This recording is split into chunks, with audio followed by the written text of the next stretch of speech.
નમસ્કાર, આપ જોઈ રહ્યા છો સ્પાર્ક ટુડે ન્યૂઝ. માંગરોળ તાલુકા વહીવટીતંત્ર દ્વારા પ્રગતિપથ યાત્રાનું આયોજન કરવામાં આવ્યું. મામલતદારના નેતૃત્વમાં યોજાયેલા યાત્રા માંગરોળ બંદર ખાતેથી પ્રારંભ કરી નવી જેટી સ્પોર્ટ્સ સંકુલ અને સાયક્લોન સેન્ટર જેવાની લોક ઉપયોગી વિકાસ કામોની મુલાકાત લેવામાં આવી. દેશના પ્રધાનમંત્રી નરેન્દ્રભાઈ મોદીના સુશાસનને 12 વર્ષ પૂર્ણ થયાની ઉજવણીના ભાગરૂપે અનેક સ્થાનો પર વિવિધ સેવાકીય કાર્યો અને જનકલ્યાણના કાર્યો થઈ રહ્યા છે. ત્યારે માંગરોળ તાલુકા વહીવટીતંત્ર દ્વારા પ્રગતિપથ યાત્રા યોજવામાં આવી. બંદર ખાતે બની રહેલ લગભગ 750 કરોડના ખર્ચે ફેઝ 3 પ્રોજેક્ટ નવી જેટીની મુલાકાત લઈ વિકાસ કાર્યોનું નિરીક્ષણ કરવામાં આવ્યું. માંગરોળ મામલતદારના નેતૃત્વમાં યોજાયેલા પ્રગતિપથ યાત્રામાં વહીવટીતંત્રના અધિકારીઓ, જિલ્લા ભાજપ મહામંત્રી, જિલ્લા પંચાયત ઉપપ્રમુખ, તાલુકા પંચાયતના હોદ્દેદારો, શહેર તાલુકા ભાજપ આગેવાનો, ખારવા સમાજના માછીમાર અગ્રણીઓ સહિત પદાધિકારીઓ, વિદ્યાર્થીઓ અને નગરજનો જોડાયા હતા.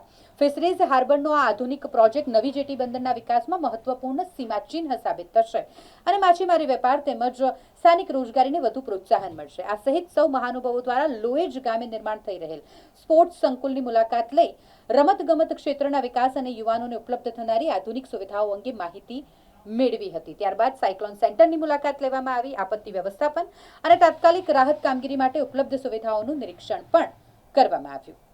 આજરોજ સરકારશ્રીના વહીવટતંત્ર મારફતે પ્રગતિપથ યાત્રાનું આયોજન કરવામાં આવેલ હતું.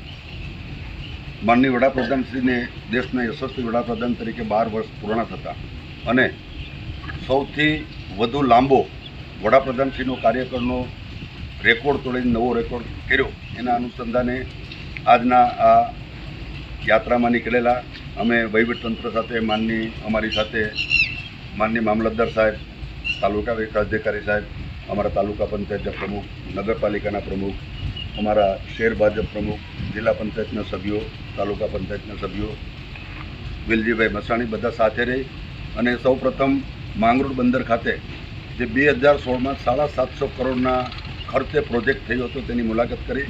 એ પૂર્ણતાને આરે છે. 2047માં એનું કામ પૂર્ણ થશે. અહીં માંગરોળ તાલુકાના લોએજ ગામે આ રમતગમતનું જે સંકુલ તાલુકા કક્ષાનું બન્યું છે, હાઈવે ઉપર છે. તાલુકાના તમામ મોટાભાગના ગામોને સંકુલનો લાભ મળશે. એનું પણ નિરીક્ષણ કર્યું છે વહીવટતંત્ર સાથે રહીને અને આ કામ પૂર્ણતાને આરે છે. વહેલું પૂરું થશે અને આનાથી માંગરોળ તાલુકાના યુવા શક્તિને ખૂબ જ મોટો લાભ થશે. એની પ્રતિભા બહાર આવશે. આ સાથે તમામ વહીવટતંત્રનો અમે આભાર માની અને અહીંયા કાર્યક્રમ પૂરો કરીએ છીએ. દેશના યશસ્વી વડાપ્રધાન અને ભારતની રાષ્ટ્રીય ધરોહર ચરિત્રવાન રાષ્ટ્રનું અને વિશ્વનું નેતૃત્વ કરનારા આપણા સૌના ભારત માતાના પ્રથમ સેવક એવા નરેન્દ્રભાઈ મોદી આજે એમના શાસનકાળનો કેન્દ્ર લેવલે 12 વર્ષ પૂરા કરે છે.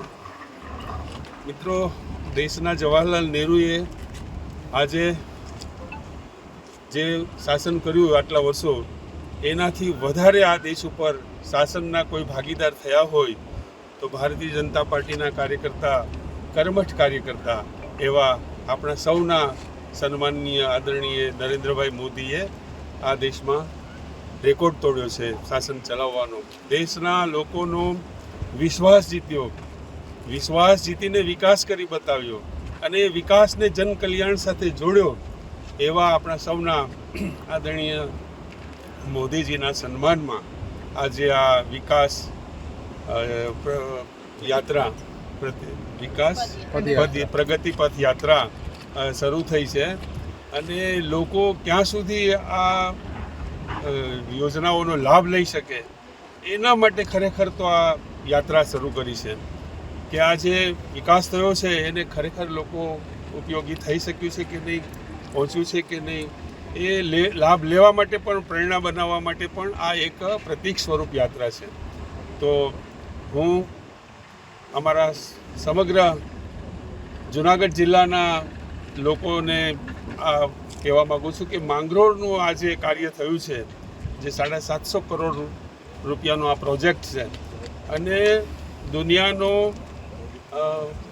જે આધુનિક પ્રોજેક્ટ કહેવાય ફિશરીઝ હાર્બરનો, એ પ્રોજેક્ટ માંગરોળનો છે.